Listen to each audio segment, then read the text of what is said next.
contacted by somebody in Cork about a new development in the rental sector, which is coming from a company called HomeHack, who apparently have taken over a significant part of the rental market in Cork, and it's spreading beyond that, where people are essentially being required to put together CVs where you have the name of the tenant, background reference, employment history, minimum rent desired, maximum rent, number of rooms desired, number of household members, number of children, and a photo of the potential tenant. And when you put the CV up on a website, you then, after a period of time, have to pay to have the CV. And the concern that is being expressed here is that essentially, first of all, people are potentially vulnerable to predatory behaviour because it's, if you like, based on photos and so on. But also now we get a sort of a two-tier private rental market where landlords can sort of select people on the basis of this CV. Thank you, Deputy Warren. Meaning people on low income or with particular family makeup. Absolutely no chance again. To conclude, 1 minute. Thanks very much, Deputy. I'll be as quick as I can. Certainly when it comes to multi-unit developments, all of them should have a sinking fund. A portion of the management fee should go into that every year, so it builds up over 20 or 30 years, and there's a pool of money then to carry out any works that need to be done. Whether you live in an apartment or a house, every 30 years or so you have to do major works to it. That's the nature of buildings, and that is money that the owner has to pay.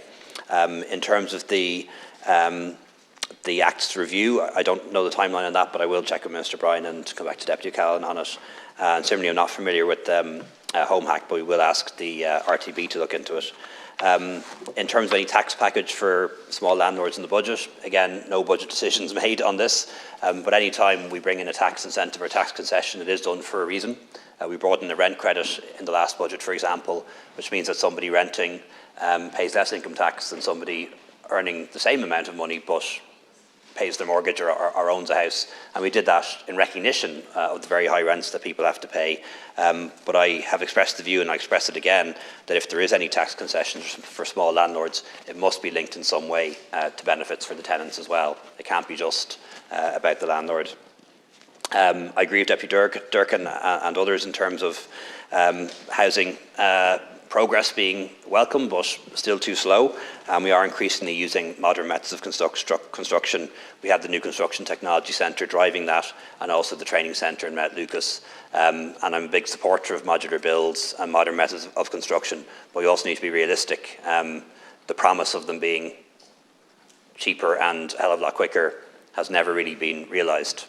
Might be quicker, rarely cheaper, has a role to play, but need to be realistic about the extent of the difference it can make. On the housing adaptation grants, I think that review is complete or nearing completion with Minister O'Donnell at the moment, and it does look at the issue of income thresholds and also the amount of grants that may be needed given the scale of construction inflation in recent years. Deputy Barry mentioned housing issues. What are we doing to reduce rents? We have the rent pressure zones. We've introduced the rent tax credit. We're investing in cost rental housing in particular, which will benefit a lot of people, building more social housing, which allows a lot of people to come off HAP into social housing, thus freeing up housing for others. And they're the kind of things that we're doing to bring down the cost of renting. While there are vacancies in a lot of schools, it is worth pointing out that there are more teachers in Ireland than ever before, registered with the Teaching Council, employed by the Department of Education, and we are negotiating with, or at least we have initial talks now with the public sector unions on the next pay deal and the next pay round, which relates to the amount that public servants, including teachers, get paid.